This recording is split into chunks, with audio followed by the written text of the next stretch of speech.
And I'm not, this is not a bash against anything. I see bumper stickers that say if it's not the King James, then it's not the Bible.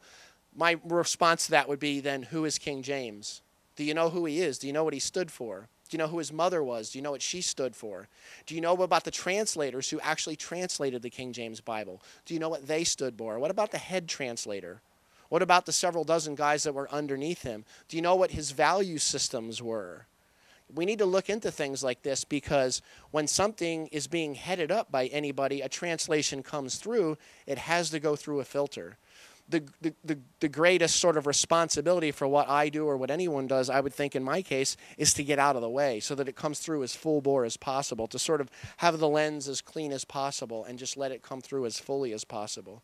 But it's always going to be shaded by someone's consciousness. And if they don't have the experience in their life, it's literally impossible to translate it. It's eyes that do not see and ears that do not hear. And that's a perfect example where he's trying to say something and they're not getting it, such as when he said to those outside the kingdom, they were like, why do you always speak in parables? And he said, well, to those outside the kingdom, everything is in parable.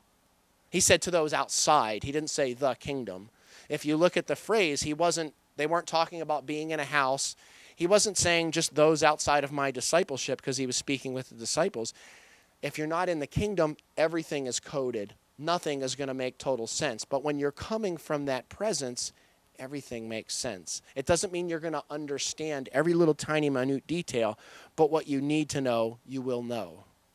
And it'll be there. And it comes from that place of pure knowing. It's not something you judge, that you divide yourself from. It just happens.